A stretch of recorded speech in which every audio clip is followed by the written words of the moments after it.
దేశంలోని భారీ నిర్మాణాలలో అయోధ్య రామ మందిరం రెండో స్థానంలో ఉంది. గుజరాత్లోని స్టాచ్యూ ఆఫ్ యూనిటీ విగ్రహ నిర్మాణానికి 2989 కోట్లు ఖర్చయ్యాయి.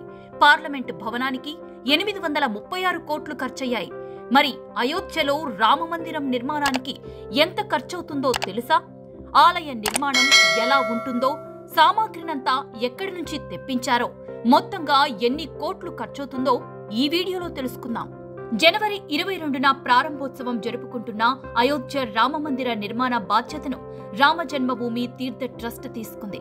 2000 కోట్ల బడ్జెట్ అంచనా వ్యయంతో నిర్మాణాన్ని ప్రారంభించారు. ఇందుకు గాను దేశవ్యాప్తంగా విరాళాల సేకరణ చేపట్టారు. దాదాపు 70 ఎకరాల విస్తీర్ణంలో నిర్మిస్తున్న రామ మందిరం 2.7 ఎకరాల విస్తీర్ణంలో ప్రధాన ఆలయం ఉంది. 161 ఫీట్ల ఎత్తుతో ఈ ఆలయాన్ని నిర్మించారు. 3 అంతస్తులుగా నిర్మిస్తున్న ఈ ఆలయానికి 12 ప్రధాన ద్వారాలను నిర్మించారు. ప్రస్తుతం మొదటి అంతస్తు నిర్మాణం పూర్తి కాగా, రెండో అంతస్తు 2024 డిసెంబర్, మూడవ అంతస్తు 2025 చివరి నాటికి పూర్తి కానుంది.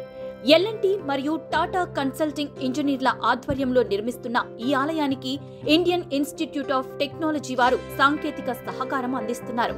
ఇక గుజరాత్ కి చెందిన ప్రఖ్యాత ఆర్కిటెక్ట్ చంద్రకాంత్ బాయ్ సోంపురా ఆలయ నమూనాను రూపొందించారు. నగారా శైలిలో ఆలయ నిర్మాణం జరుగుతోంది. రాజస్థాన్లోని మీర్జాపూర్, బన్సీ పహార్పూర్ నుండి పింక్ ఇసుకరాయి చెక్కిన పాలరాతితో ప్రధాన ఆలయం నిర్మించారు. ఇందుకోసం 17,000 టన్నుల గ్రానైట్ రాళ్లను వినియోగించారు. ఒక్కొక్క రాయి బరువు 2 టన్నులుంటుంది. 1000 సంవత్సరాలైనా చెక్కు చెదరకుండా ఉండే విధంగా ఆలయ నిర్మాణం జరుగుతోంది. 6.5 రెక్టర్ స్కేల్ తీవ్రతతో భూకంపం వచ్చినా ఏమీ కాకుండా ఉండే విధంగా నిర్మిస్తున్నారు.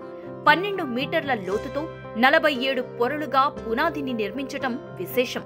పునాది కోసం సాధారణ స్టీల్ సిమెంట్ ఉపయోగించకుండా ప్రత్యేకమైన మట్టిని ఉపయోగించటం విశేషం. ఈ మట్టి 28 రోజుల్లో రాయిగా మారుతుందట.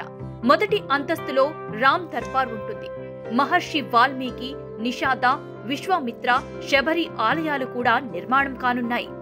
మూడవ దశలో 71 ఎకరాల స్థలంలో కాంస్య కుడ్య చిత్రాలు, సప్త ఋషుల ఆలయాలు, ఆడిటోరియం నిర్మించనున్నారు.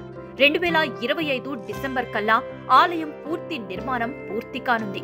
కర్ణాటకకు చెందిన ప్రఖ్యాత శిల్పి యోగిరాజ్ బలరాముని విగ్రహాన్ని రూపొందించాడు.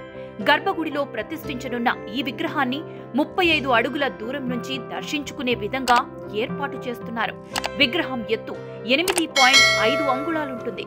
శ్రీరామనవమి రోజు మధ్యాహ్నం 12 గంటలకు సూర్యకిరణాలు రాముని నుదుటిని తాకేలా విగ్రహాన్ని ప్రతిష్ఠిస్తున్నారు.